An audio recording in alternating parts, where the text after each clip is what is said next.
Bismillahirrahmanirrahim. Alhamdulillahirabbil alamin. Wassalatu wassalamu ala asyrafil anbiya'i wal mursalin. Sayyidina wa maulana Muhammadin wa ala alihi wa ashabihi ajma'in. Qala al-mu'allif rahimahullahu ta'ala wa nafa'ana bi'ulumihi fid dharain. Amin. Subhanaka la ilma lana illa ma 'allamtana innaka antal 'alimul hakim. Rabbi yassir wa la tu'assir wa kulli bil khair ya karim. Allahumma faqihna fid din wa 'allimna at-ta'wil wa ihdina siratal mustaqim. Wa la hawla wa la quwwata illa billahil 'aliyyil 'azim.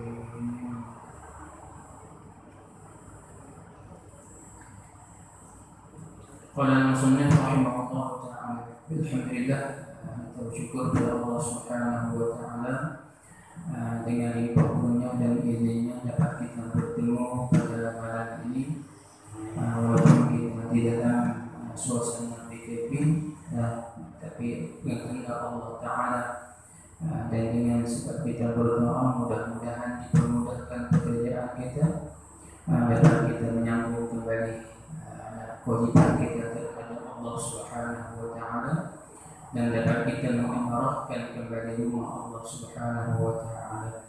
Baik, untuk pembahasan pada malam ini kita sambung kembali pengajian kita Misyraful Atrah. Maka pada malam ini kita sambungnya di muka surat 22, yaitu pada baris yang ke-12 sebelum dari tajuk Babu Arkanis Shalah. Teman-teman, tajuk kita Babu Arkanis Shalah 12 baris di atas. Kata beliau rahimahullah ta'ala, dan harus meninggalkan berhadap qiblah, sama ada sembahyang fardu atau sunnah, harus sembahyang syiddatil khauf pada perang yang harus, seperti perang muslimin akan kufar dan perang ahadil adli akan buah. Maka sembahyang ia betapa sedapatnya. Qala al-musannif rahimahullah, dan harus meninggalkan. Berarti kita sambung kembali pada perbicaraan kita berkenaan dengan sebahagian daripada syarat bagi sembahyang. Karena pengertian sembahyang dulu kita ambil yaitu la aqwalun wa af'alun, beberapa perkataan dan beberapa perbuatan. Muftatahatun bit takbir, yang kita mulakan dengan kata Allahu Akbar, wa muftatamatun bit taslim, dan kita sudahkan dengan kata Assalamualaikum. Tapi nak boleh kita buat ni kata ulama bisyarat itamah khususatin, dengan beberapa syarat yang tertentu. Maka mana syarat yang tertentu bagi sembahyang? Dua.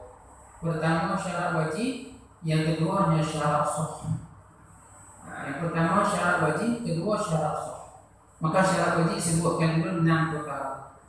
Mana yang pertamanya kata ulama iaitu Islam, yang keduanya berakal, yang ketiganya cukup umur, yang keempat suci daripada haid dan nifas, yang kelimanya masuk waktu, yang keenamnya sampai di seruan dakwah Nabi sallallahu alaihi wasallam. Maka itu 6 syarat wajib. Kemudian syarat bagi sah pula ada beberapa syarat. Kita sebutkan dulu Islamnya, berakalnya, begitu juga menutup auratnya, cuci daripada haid dan nifas umpamanya, mengetahui kaifiat ataupun aturan sembahyang. Maka itu sebahagian syarat bagi sembahyang dulu. Baik, maka sebahagian persyaratnya lagi itu menghadap qiblah. Ada qiblah. Allah sebut dalam Quran, fawallu wujuhakum qibalal masjidil haram.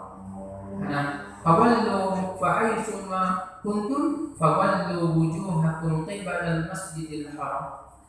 Nah, di mana ada kamu sembahyang, hendaklah kamu hadapkan akan tubuh kamu kepada Masjidil Haram yang di Ka'bah. Wajib kita menghadap ketika sembahyang. Dan menghadap cara bagaimana? Maka disebutkan dulu kaifiat ataupun aturan menghadap kiblat. Ada kalanya dengan cara yakin bagi orang yang duduk dekat dengan Ka'bah.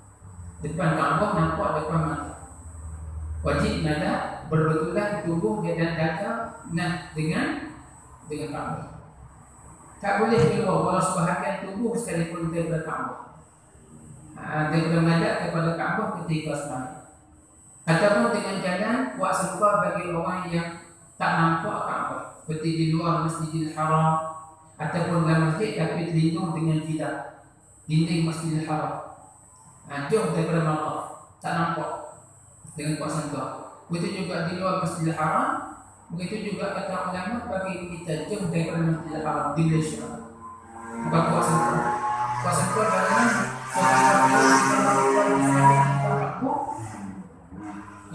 Dada kita badan kita. Dada kita berbatulan semua dengan Ka'bah wajib. Baik. Tiba-tiba ketika sembahyang satu keadaan boleh tak menghadap. Sok sembahyang ambil. Kalau musnad rahimah dan harus meninggalkan berhadap kiblat. Apa mana harus meninggalkan menghadap kiblat yang sok sembahyang dengan tak menghadap kiblat. Asalnya secara sahih menghadap kiblat. Nah, ngadaknya dengan apa? Dengan dada. Ngadak kiblat dengan dada. Pastikan dada kita ni berbetulan dengan kiblat. Dan baik, begitu kalau matanya kita dah kata wajib ngadak kiblat dengan dada. Apa hukum sembahyang orang ketika rukuk?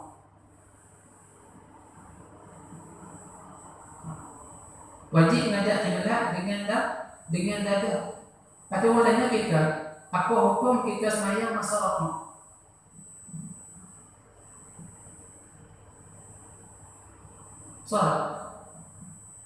Soal bila dada menghadap hati.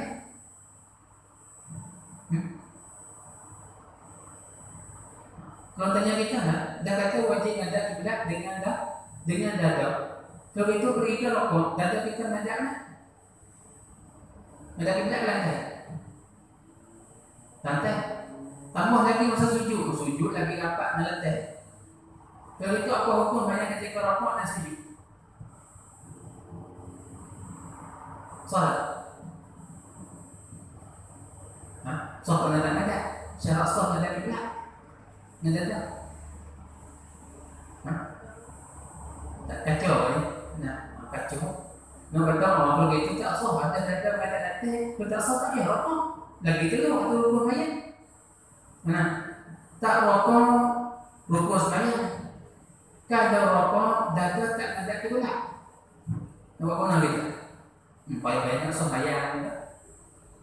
Sembahyang pun tak kena, tak sembahyang pun tak kena. Rokok pun tak kena, tak rokok pun tak kena. Kalau kita hukum, begitu kata ulama.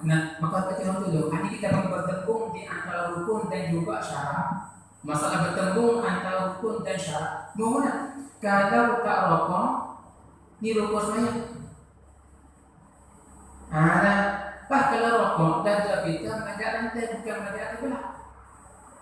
Kalau itu, masa rokok mana yang kita sembahyang dengan rukun syarat. Dada kita bukan menghadap kiblat.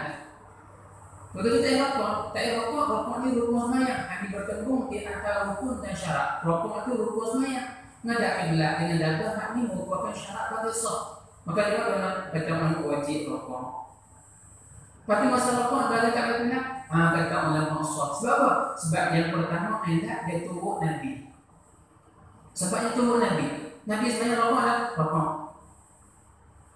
Kata Nabi hajar itu turut. Maka bila turut Nabi SAW, maka dimaaf tak menghadap pun. Dan yang kedua jawapan ulama, masa kita rokok tu kata ulama, walaupun tak menghadap dengan dada, tetapi mu'zamil badan kita menghadap dengan kebanyakan anggota tubuh. Ni baru kita menghadap kiblat, kepala kita menghadap kiblat. Kebanyakan anggota tubuh kita menghadap kiblat. Walaupun dada tak menghadap sekalipun.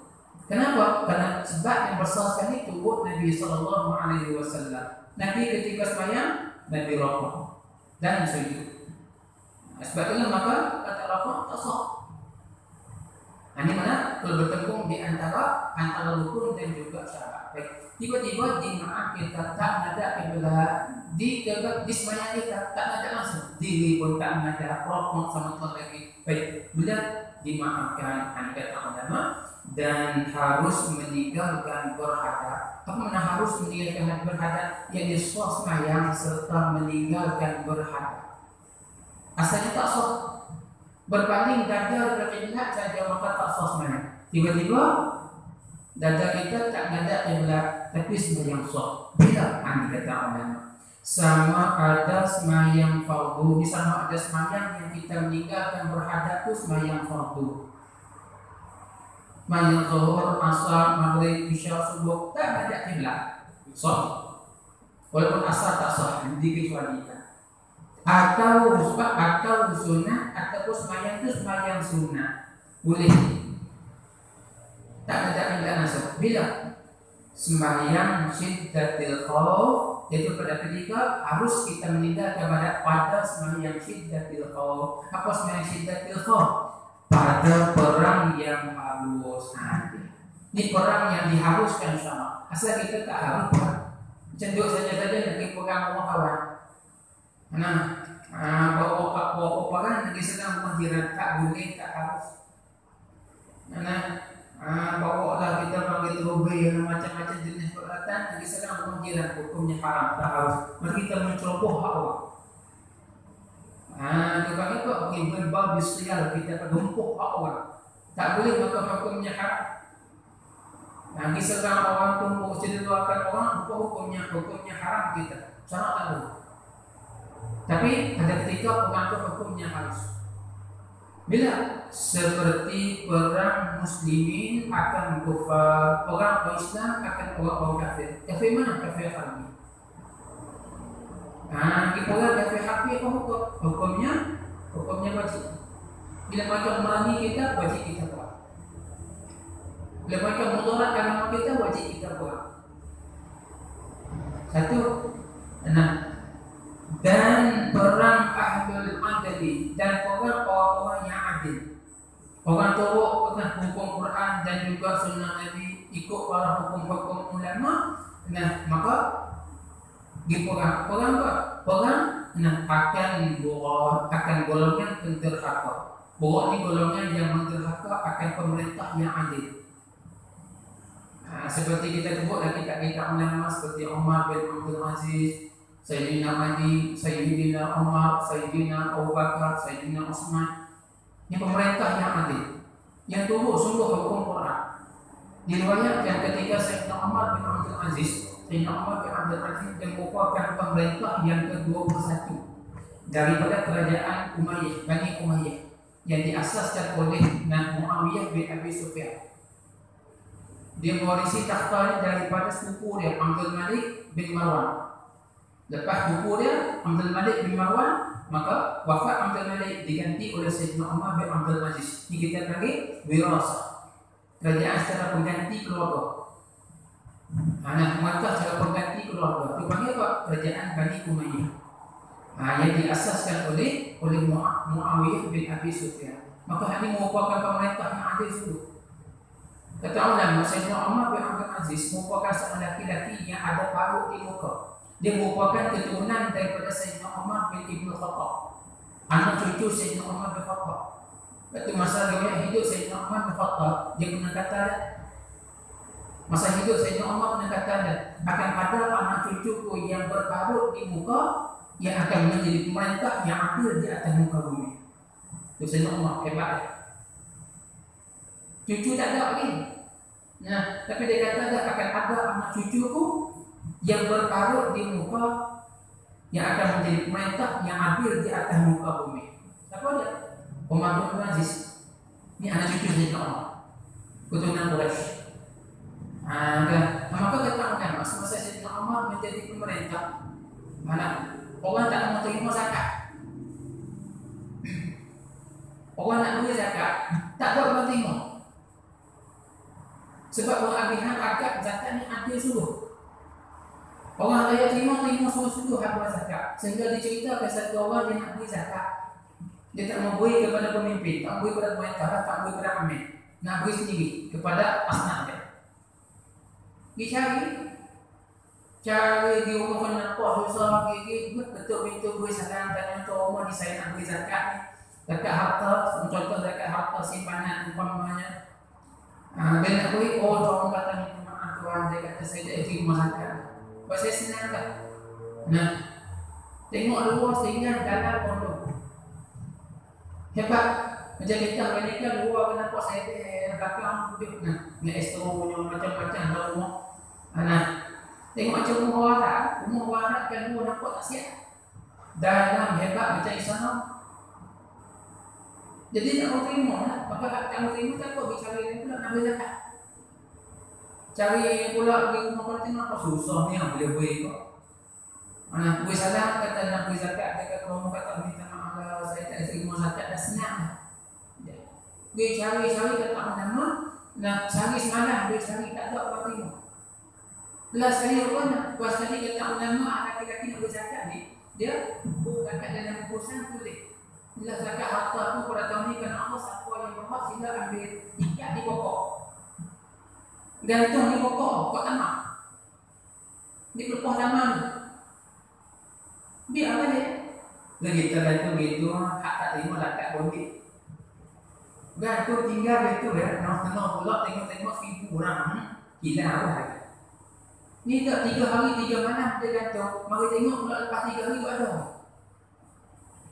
Orang tak ambil. Tu amanah betul yang orang dulu. Dia bukan ambil tak ambil.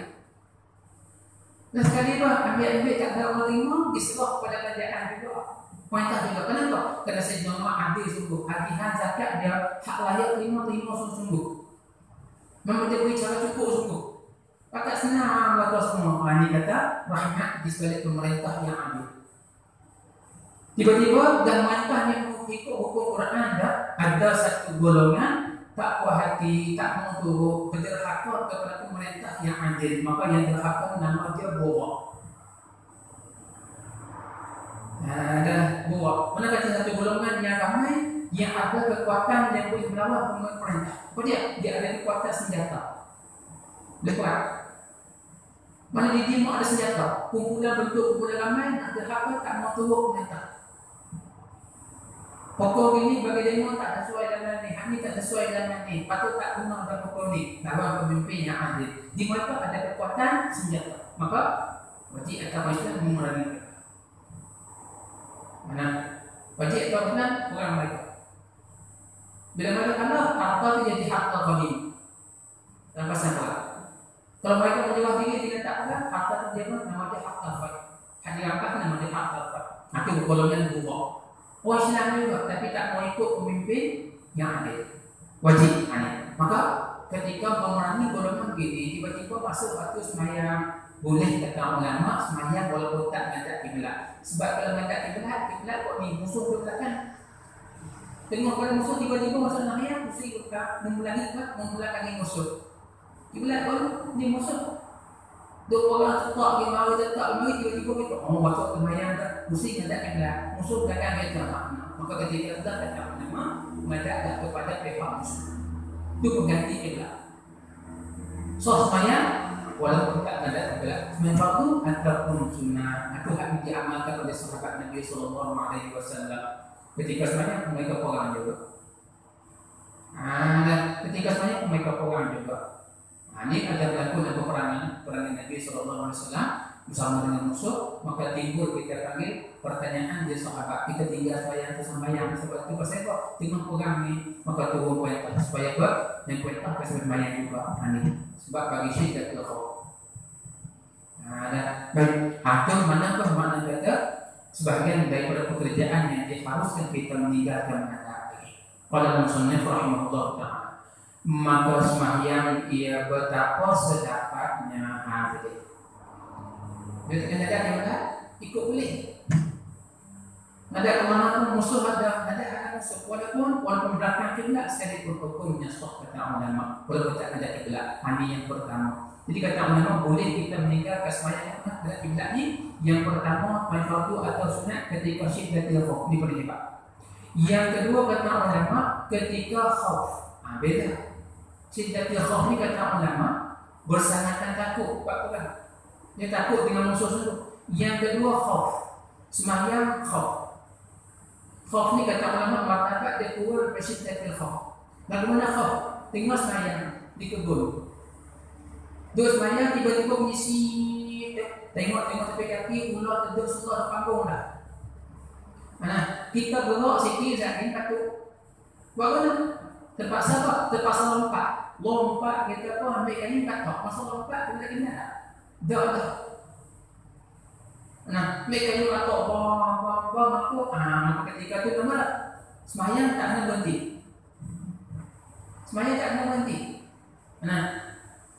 Kenapa? Kena makhluk. Tak kira mati ular, tak kira ni. Buat seperti biasa saja. Jadi masa ular kamu kita kata ular kalau tak ada kiblat, ambil kamu tak ada kiblat, katok kalau tak ada kiblat, sembahyang tak ulama. Begitu juga seumpamanya tengah sembahyang tiba-tiba kita perasan orang nak ambil dompet kita. Dompet tak tepi. Anak bayar dompet tak tepi. Pasal apa? Pasal nak nak bayar dompet kita tu kata kulit boyak. Dompet kulit boyak. Beli di kedai tak tahu orang buat tu sama ke tak. Tak tahu semua benda. Tak buat ataupun kulit buat kulit datang kulit limau umpamanya. Buat dompet dengan kulit limau ataupun kulit datang. Tak tahu kita bagi sama ke tak. Jadi maksud semaya nak buat katakan dalam beg kita bagi poket baju kita takut najis. Patahnya kita taklah bawa. Letak bawah maka ketika tu bawa tengah sujud perasan kata orang tu pegang dompet kita. Boleh pegang tangan dia. Pegang tangan dia. Tujuan apa? Dia letak pada dompet kita dia nak pergi. Tak mau lepas juga dompet, nak kabut juga. Maka boleh lawan kata mana? Boleh kita lawan, tunggu. Pegang tangan dia nak tarik juga, nak ambil juga dompet kita. Boleh lawan.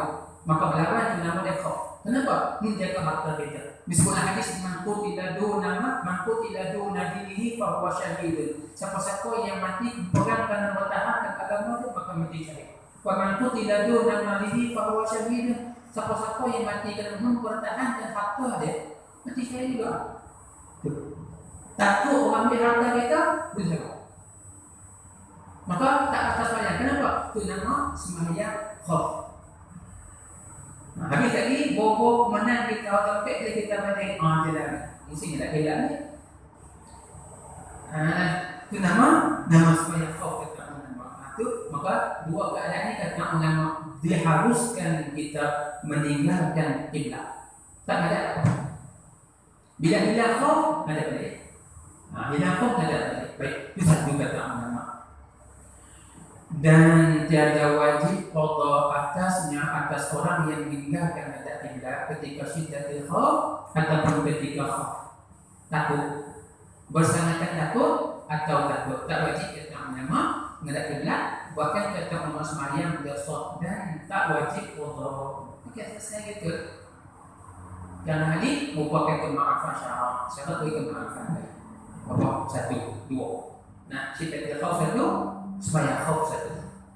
Baik, yang ketiga dan harus pula meninggalkan berhadap kiblat pada sembahyang sunat. Sunat pun boleh kita tak ada kiblat. Apa itu kita sunat nampak dia kemudian boleh jadi tidak belau. Macam kamu buat apa ni tak ada kiblat, ada kelebihan gini tak boleh. Mesti ada kiblat juga. Bila yang harus ada sunat kita sunat tak ada kiblat. Kata ulama di dalam safar yang harus ada. Dalam safar dan perjalanan yang harus. Kita tengah jalan. Nak bayar sunat, di tengah jalan nak bayar sunat. Maka ketika itu kata ulama boleh kita meninggalkan menghadap kiblat. Tapi syarat kata ulama safar yang harus. Safar hari ini bukan kita jalan untuk buat maksiat. Kita pergi jalan tapi bukan untuk buat maksiat. Ni pergi kedai nak beli apa? Nak beli apa? Sekarang ni. Nah, pergi kedai nak beli apa? Maka hukumnya haram. Atau pergi kedai apa? Nak pergi kedai, tiket nak pergi kedai loteri. Nombor ekor umpamanya. Nak pergi beli nombor ekor. Lepas tu, ingat dengan Tuhan tak buat lagi. Tengok jana tu, buat macam nak Tuhan. Maka hukum tak sah. Sebab apa? Sebab kita pergi kedai nantinya apa? Nak beli nombor ekor. Dia tanya, nanti mana pergi kedai? Nah, tadi tegur tak jawab, apa tengok semayang. Nah, pergi kedai apa? Beli nombor ekor. Haram tu. Dah RM1 je pun. Nah, beli RM1 je pun tak banyak mana. Jangan kata beli RM1 tu, kita dapat RM1,000. RM1 pun sikit tak haram. Benda haram tak kira sikit atau banyak. Macam itu Allah. Yang kata minum haram tak haram. Saya minum sikit sehari satu sudu tak mabuk.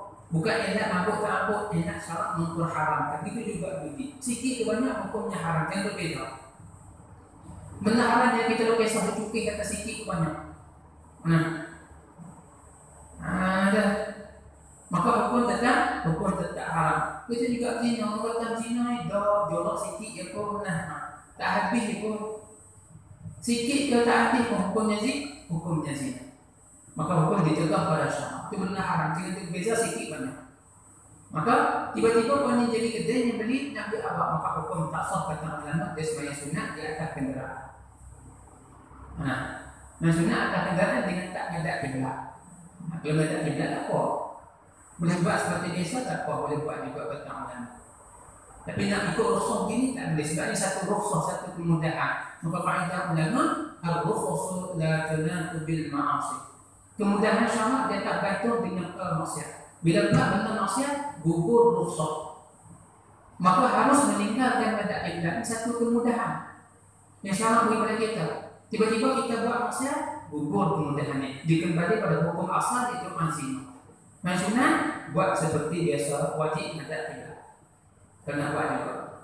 Baik, itu kata ulama harus bagi orang yang sebenarnya sunat meninggalkan pada kiblat. Bila dia dalam perjalanan, nak kedai keumpamanya, baik panjang mana, jauh mana perjalanan dia ambil. Jikalau nak umpama pendek sekalipun, walaupun safar tu safar yang ringkasnya dekat. Pendek tu lagu mana? Pendek tu lagu mana kata ulama? Baik pendek ni kata ulama khilaf. Hak kata jom dekat ni pada mana? Kata setengah ulama supaya mana kita lempar anak panah. Ayat mana? Cuba lempar tengok. Jom mana dia nak panah. Maka kata ulama jarak jalan kita nak ke rumah kita nak ke tempat itu jauh sikit daripada jarak lempar anak panah. Kalau jatuh anak jauh sikit macam tu. Maka boleh kita nak buat semayang sunat di atas tempat sunat berjalan ketika berjalan. Tak ada kita tak. Mana ada lebih anak panah, lotor lagi, ambil. Jom mana? Kata setengah, kena kepada apa? Jawab dia setengah batu, setengah mil. Kata setengah mana? Setengah mil, setengah batu. Setengah batu kenapa? Menata berikuan dalam pada 800 meter. 800 meter. Di jarak umur kita dengan kedai cuma 800 meter saja. Tak ada kilometer. Kita semua kuat pada lagi. Dekat lah. Boleh. Kalau ikut hak anak panah ni kan dekat lagi. Anak panah bukan kita guna busur. Ambil anak panah lempok. Kalau guna busur hijau. Anak hijau mak tu sebab 1 kilometer lagi. 800 meter sampai tidak. Ni kat mana? Lempok dengan tangan kita mata-mata tangan jatuh. Maka itu dia panggil apa? Lebih daripada itu kita nak pergi jalan boleh tak buat sunat di atas kenderaan ataupun berjalan kaki. Macam ni mana? Dekat. Itu kata ulama. Dan jika kata ulama umpama pendek sekalipun walaupun perjalanan itu singkat sekalipun tak cuma mana dekat boleh mensunat. Dalam perjalanan berjalan kaki ataupun kita naik kenderaan lain. Pada musannaf rahimahullah ta'ala. Bagaimana hak kata pendek ni? Dan sekurang-kurang safar itu bahawa musafir ia kepada tempat yang tiada dengar padanya pada tempat tadi bang Jumat, bukan yang tak bang.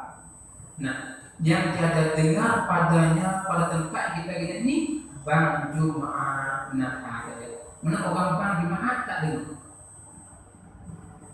Nah, jawab. Satu komite tak sampai. Bang Jumat melakukan guna macam kita spektor tak. Bang tak nak. Muazzin tak nak tu bang. Jom mana soal sampai. Jadi rumah kita, contoh kita bang masjid kita ada berapa jam kalau kita sampai. Kalau jam mana orang jam sampai tempat sampai lebih daripada soal sampai ke dia panggil orang tak dengar bang Jumat. Maka jawab jam mana kita panggil. Nah, tak jam mana berapa 300 meter, 400 meter gitu. Jadi jarak kita dengan kedai bukan 400 meter.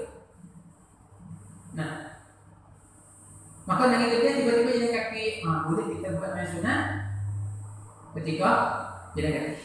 Masa jalan tu tak ada kiblat. Nah, masa jalan tak ada kiblat. Nak ngajak ketika mana? Kata ulama wajib ngajak kiblat ketika takbir ihram. Tu pun kalau mudah. Tidak apa ni Allahu Akbar madani. Betul pusing jalan. Walaupun masa jalan tu bukan kiblat ke dia. Tapi bila buat ada kiblat, masa rokok buat seperti biasa. Ada kiblat rokok. Kita bangkit jalan. Nak sujud rokok. Nak sujud rokok, sujud. Apa kita ada kiblat? Nak sujud ada kiblat, sujud dua kali. Masa tahiyat bangkit jalan. Masa tahiyat kita memang bila bangkit jalan walaupun tak ada kiblat, tahiyat dua sambil berjalan. Tak nak duduk. Kenapa? Nak kata tu aturan atau kaifiat cara sembahyang sunat jalan kaki. Nah, ada pun kalau naik kenderaan datang ulama. Nah, kalau mudah masa kita nak takbir ihram mudah menghadap kiblat, serta mudah menghadap Allahu Akbar. Nah, contoh kita kata kita menghadap kiblat ni, kita ikut ni. Nah, tak kena pusing tu. Nah, duk tak pusing tubuh kita kena terlepas apa pusing juga, kacau. Nah, kita ikut ni. Nah, kiblat pun kan. Terbawa pusing juga, lepas tadi pusing dulu. Allahu Akbar. Bawa sama dengan Allah Akbar, kita dah tolong lah. Tak ada pusing lah, jadi bersyakwa kepayahan. Okey, Allah Akbar walaupun tak ada kiblat. Lepas tu, lagi yang seperti biasa, rokok apa sujud tak pernah ada kiblat. Itu bagi orang naik kenderaan. Dan tu disebut mayan sunat. Buat, nak kata ketika jalan kaki pun boleh, naik kenderaan pun boleh. Asal kita dalam safar itu kan perjalanan. Kata ulama baik-baik. Kalau musnad rahimahullah taala. Hakim mana jawab untuk kita boleh buat sembahyang sunat dalam perjalanan. Kalau tak ada kiblat, sudah jawab dia kata ulama mengatakan bahawa jawab dia ialah kalau orang bang Jumaat, jom mana solat sampai. Mana bang di atas hubung masjid ke umpamanya kita dengan tak pakai speaker, kita hanya pakai Allah tak kira. Ni pakai solat asli. Soal asal. Jom mana soal sampai biasanya habis tinggi 400 meter. Jadi jawab rumah kita dengan masjid ada kedai 400 meter. Nak pergi kedai jalan kaki boleh sembahyang sunat walaupun tak ada kiblat. Nah, boleh kita malam. Ataupun naik motor boleh. Naik motor sunat atas motor walaupun tak ada kiblat. Sah kata malam. Ada kita sama-sama jawab tak? Jawab lotak anak panah jatuh ke dalam tanah. Dia jawab kita. Lagi menjiran. Nah, 100 meter rumah kita. Boleh buat. Tapi jalan tu Allahu Akbar. Ada kiblat. Nah, sampai menjiran, ketuk itu nah aja. Banyak terjadi. Sampai menjiran tu tadi akhir. Ketuk itu lepak ni, siram rumah. Mari tak jawab. Pasal tu baca akhir. Nah, bawa kuah ni. Nah, kita dapat rapi mubarak. Urus banyak dan juga lagi. Nah, siapa berlaku tak ada kiblat? Sampai kamu. Kata assalamualaikum warahmatullahi wabarakatuh. Tu kata jadi banyak lagi. Nah, sama urus banyak tak sudah lagi. Tapi manjiran banyak tak sudah lagi. Boleh kita mana? Itu mana? Ketika dalam safar walaupun ringkas sekalipun, tapi sunatnya boleh jangan buat main waktu. Nah, Namun jamak qasar pula kita mana. Nak kita pun jamak qasar juga. Nah, fardu ada fardu disyaratkan kejadian yang jauh untuk jamak qasar. Pada musannaf rahimahullah taala.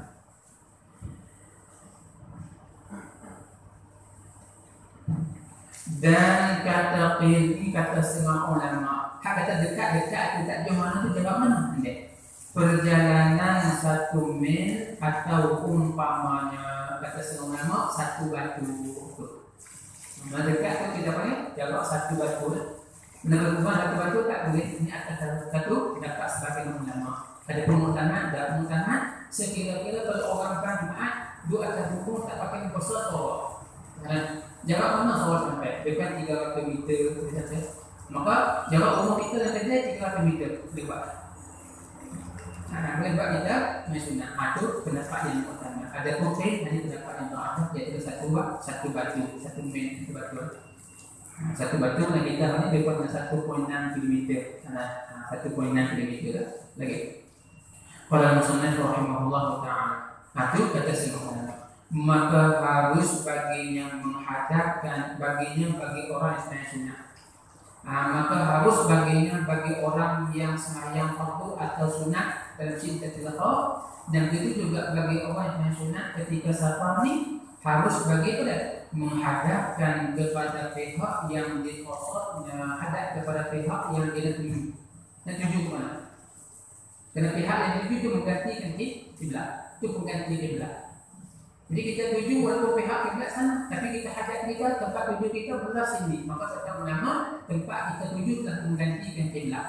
Maka semayanglah tempat kita tuju. Pusing ke mana pun sok kata ulama tak ada masalah. Nah, itu disebut kepada bayang sunat ketika musafir. Kalau sunat rahimah.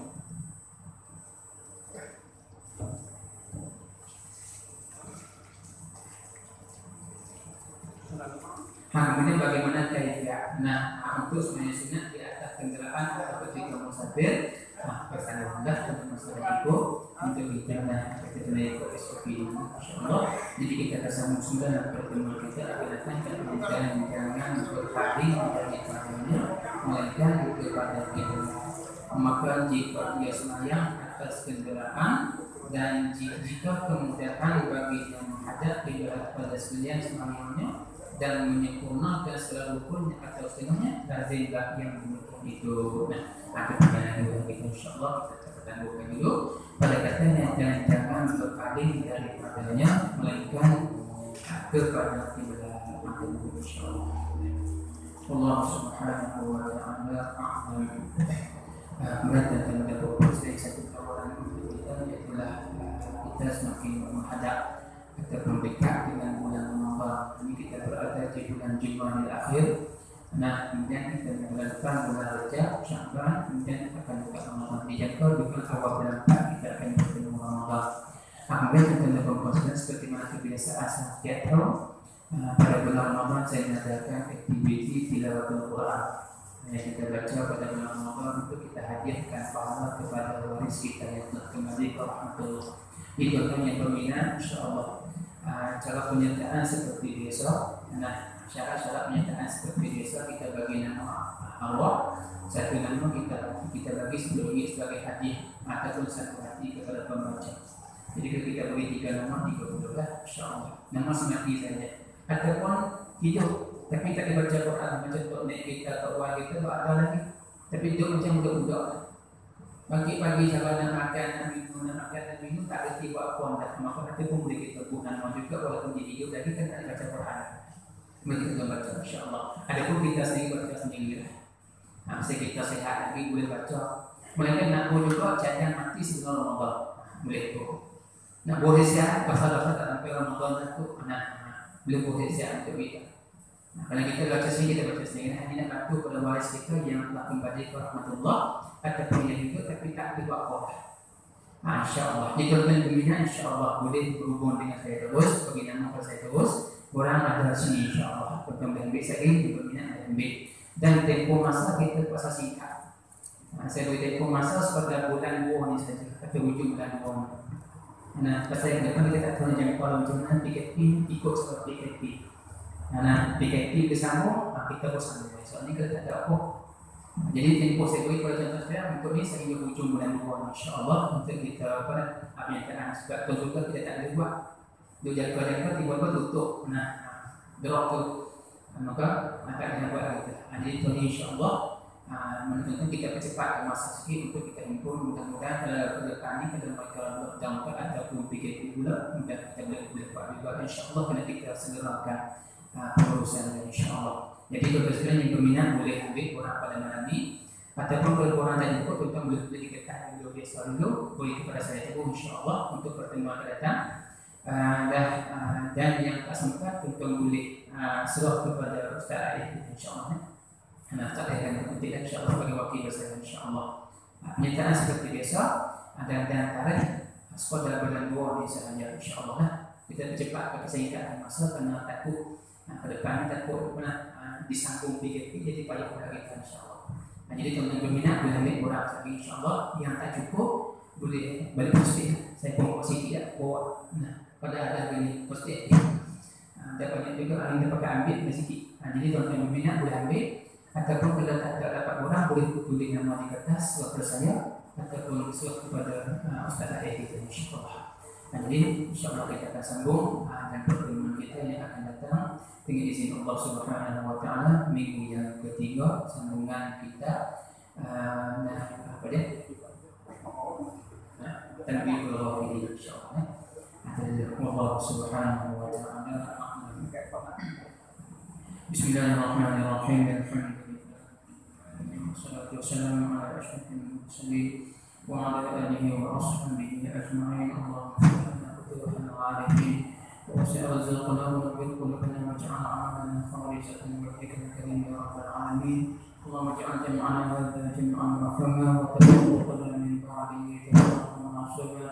اللهم زدنا ولا تنقصنا وعافنا وارحمنا واكرمنا ولا تهنا ربنا آتنا في الدنيا حسنة وفي الآخرة حسنة وقنا عذاب النار. وصلى الله على سيدنا محمد وعلى آله وصحبه وسلم والحمد لله رب